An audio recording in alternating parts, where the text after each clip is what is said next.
Red టీవీలో మీ వ్యాపార ప్రకటనల కోసం ఈ నంబర్ ని సంప్రదించండి 6281747728. నమస్తే. ప్రస్తుతం మనతో పాటు సీనియర్ జర్నలిస్ట్ దాము బాలాజీ ఉన్నారు. ఆయనతో మాట్లాడదాం. నమస్తే సార్. నమస్తే సార్, హైకోర్టులో డార్లింగ్ అన్నారని చెప్పి కేసు అయింది. అలాగే డార్లింగ్ అనడం కూడా సెక్షువల్ అబ్యూస్ కిందకే వస్తుంది అని చెప్పేసి హైకోర్టు కూడా స్టేట్మెంట్ ఇచ్చింది. దీని గురించి మీరేమంటారు? ఇదేంటంటే లాస్ట్ ఇయర్ లాల్ తిక్రీ అనే ఒక ఏరియాలో, అది అండమాన్ అండ్ నికోబార్ కిందకు వస్తుంది. అక్కడ దుర్గా పూజ సందర్భంగా బందోబస్తు చేస్తున్న ఒక పోలీస్ యూనిట్లో ఒక మహిళా పోలీసుని అతను జానకిరామ్ అనే అతను ఆల్రెడీ తాగేస్తున్నాడు. వాళ్ళు యూనిట్ వెళ్ళి అక్కడ కంట్రోల్ చేస్తుంది. అప్పుడు ఇతను ఆ మత్తులో ఓకే డార్లింగ్ అనేదో అన్నాడు ఆమెను. దాంతో ఆమె అక్కడ మాయాబందర్ అనే ఒక ఏరియాలో పోలీస్ స్టేషన్లో కేసు పెట్టింది. ఇలా అన్నాడని అక్కడ కేసు పెట్టినప్పుడు north middle Andaman first class court ఇతనికి శిక్ష వేసింది.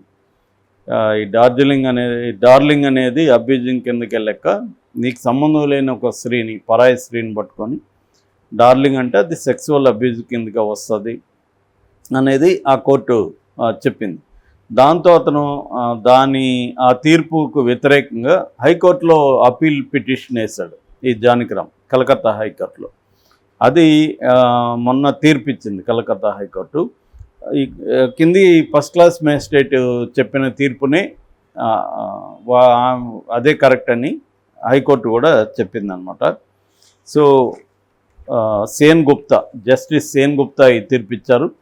ఆయన కూడా ఏమన్నారంటే, పరిచయం లేని మహిళల్ని డార్లింగ్ అని పిలవడం అబ్యూజింగ్ కిందగా వస్తుంది. అది ఐపీసీ సెక్షన్ 354A అండ్ 509 ఈ రెండు సెక్షన్ల కింద శిక్షార్హమైన నేరమే అనేది చెప్పారు. దీని మీద ఇప్పుడు ఇండియా వైజ్ ఇది వైరల్ అయింది. సోషల్ మీడియాలో దీని మీద విపరీతంగా చర్చలు జరుగుతున్నాయి. మనకి ఇక్కడైతే వెరీ పాపులర్ డార్లింగ్ అనేది ప్రభాస్ పాపులర్ చేశాడు. ఎవరినైనా అతను డార్లింగ్ అంటారు. సో ఇప్పుడు ఇక్కడ అనేక ప్రశ్నలు ఉన్నాయి. అంటే ఒక మగవాడు స్త్రీని అంటేనే నేరమా, లేకపోతే ఇప్పుడు ప్రభాస్ అందరిని పిలుస్తాడు డార్లింగ్ అని, మరి ఒక మేల్ పర్సన్, ఒక మగ అతను కూడా, ఒక అబ్బాయి కూడా నన్ను ప్రభాస్ ఇట్లా నాకు పరిచయం లేదు, అతను నన్ను డార్లింగ్ అని పిలిచాడని వెళ్ళి కోర్టులో కేసేస్తే మరి ప్రభాస్కు కూడా ఇదే సెక్షన్ల కింద శిక్ష వేస్తారా అనే మీమ్స్ వినిపిస్తున్నాయి. ఎందుకంటే ఇది సహజమైన ప్రశ్నలే కదా.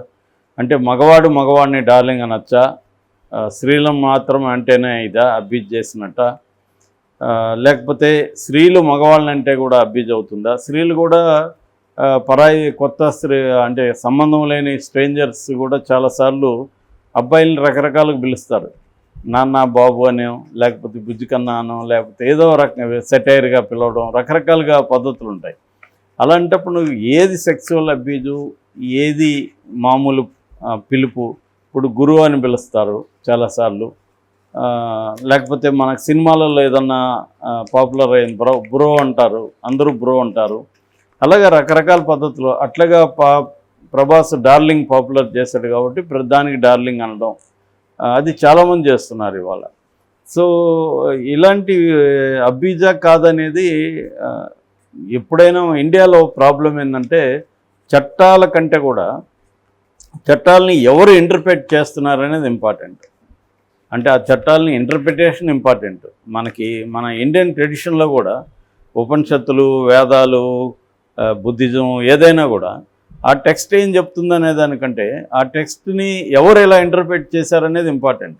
ఇప్పుడు ఉపనిషత్తులు లేకపోతే వేదాలు, దీన్ని భగవద్గీత, బ్రహ్మసూత్రాలు దీన్ని బేస్ చేసుకొని అద్వైతము, విశిష్టాద్వైతము, ద్వైతము 3 రకాల వచ్చేసాయి.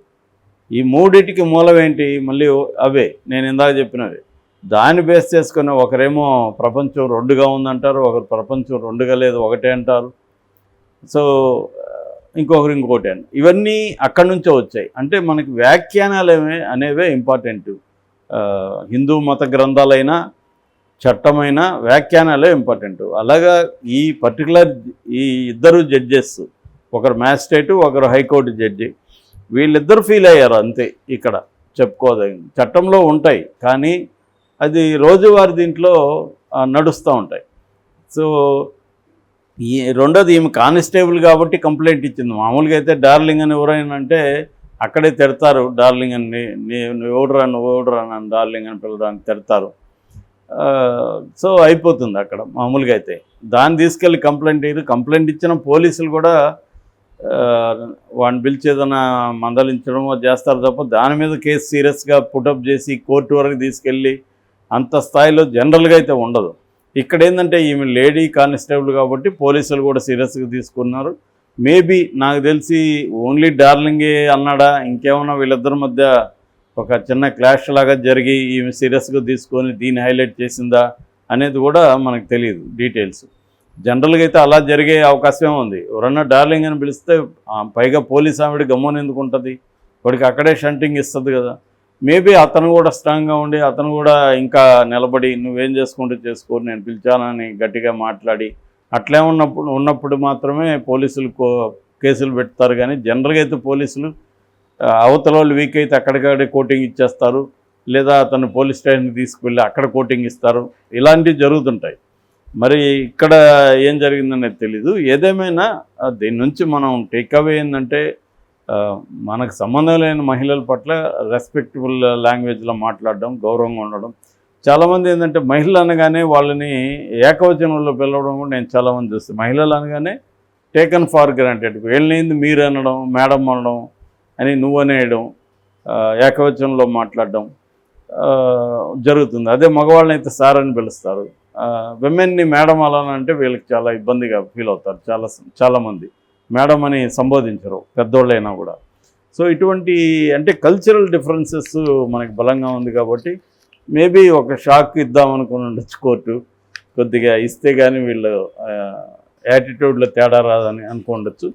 రెండోది ఇవాళ విమెన్ అసెర్షన్ బాగా పెరిగింది. విమెన్ ఎంపవర్మెంట్ పెరగడం, అసెర్షన్ పెరగడం, స్త్రీలు కూడా తమ జీవితాన్ని తాము కంట్రోల్ చేసుకోవడం, తమ అస్తిత్వాన్ని ఐడెంటిటీని బలంగా చాటుకోవడం, ఇలాంటి ఇది కూడా కాంటెక్స్ట్ కూడా మారుతూ ఉంది. మారుతున్న కాంటెక్స్ట్లో నేను చాలాసార్లు చెప్పాను, క్రైమ్ కూడా ఫిమేల్ క్రైమ్ కూడా పెరుగుతుంది. బట్ ఆ క్రైమ్తో మేల్ క్రైమ్తో పోలిస్తే అసలు ఇది లెక్కలెక్క రాదనుకోండి. బట్ ఏదేమైనా ఉమెన్ అసెర్షన్ పెరిగే కొద్దీ మేల్ పర్సన్స్ అనేవాళ్ళు మారాల్సిన అవసరం, దానికి అనుగుణంగా మారకపోతే ఇటువంటి ఇబ్బందులు ఎదుర్కోవచ్చు. ఇప్పుడు అక్కడికక్కడ అతను సారీ చెప్పేసి మత్తులో నేనేదో మాట్లాడినానని చెప్తే అయిపోయింది. కానీ అది కాకుండా టేకన్ ఫర్ గ్రాంటెడ్గా తీసుకోవడం అనేది ఒక్కోసారి ఇలా జరుగుతుంది. కాకపోతే ఒక వైరుధ్యం ఏంటంటే సీరియస్ క్రైమ్లో శిక్ష పడడం అనేది మనకి తక్కువ చూస్తుంటాం. విమెన్ మీద మోర్ సీరియస్ క్రైమ్స్ దాన్ ఇది, అంటే సెక్సువల్ అబ్యూజ్ కావచ్చు, వర్క్ ప్లేస్లో హరాస్మెంట్ కావచ్చు, ఇంకా రేపు కావచ్చు, అటాక్స్ కావచ్చు, ఇలాంటి సీరియస్ అబ్యూజెస్, సీరియస్ క్రైమ్స్ జరిగినప్పుడు క్విక్గా శిక్షలు పడడం అనేది ఇప్పటికి కూడా లేదు. ఫాస్ట్ ట్రాక్ కోర్టులు 2012 తర్వాత నిర్భయ కేసు తర్వాత అనేక చోట్ల పెట్టారు విమెన్ మీద, రేపులు వీటి మీద. బట్ అంత సీరియస్గా జరగలేదు. అయితే ఇప్పుడు వస్తున్న భారతీయ న్యాయ సంహిత, భారతీయ నాగరిక సురక్షా సంహిత, ఈ 2 చట్టాలు కొత్తగా వస్తున్నాయి ఐపీసీ, సిఆర్పిసి స్థానంలో. ఆ చట్టాల్లో ఉమెన్కి సంబంధించి దాదాపు ఒక 20 సెక్షన్లు యాడ్ చేస్తున్నాడు కొత్తగా. అంటే అనేక క్రైమ్స్ని మోర్ డిఫైన్ చేస్తున్నారు. అది మారుతున్న చేంజింగ్ అట్మాస్ఫియర్, జెండర్ రిలేషన్స్లో వస్తున్న మార్పుని ఆ చట్టాలు కూడా రిప్రజెంట్ చేస్తున్నాయని హోమ్ మినిస్టర్ కూడా మధ్య ఇంటర్వ్యూలో చెప్పారు. సో ఆ రకంగా మార్పులు వచ్చే కొద్దీ ఇటువంటివి చిన్నవే సిల్లీగా అనుకున్నవో లేకపోతే చిన్నవి మైనర్ అనుకున్నవి కూడా సీరియస్గా తీసుకునే అవకాశాలు పెరుగుతున్నాయి. ఏదేమైనా కాంటెక్స్ట్ ఇంపార్టెంట్. అంటే మన ఇద్దరి మధ్య ఉండే స్నేహాన్ని బట్టి నేను ఒక మాట అంటే నువ్వు ఓకే అనుకోవచ్చు. అట్లా కాకుండా సంబంధం లేని వాళ్ళు ఎవరినో దారిని పోయేవాడిని ఏం డార్లింగ్ అని పిలిస్తే ఖచ్చితంగా అఫెండ్ అయ్యే అవకాశాలు ఎక్కువ ఉన్నాయి. Okay sir, thank you.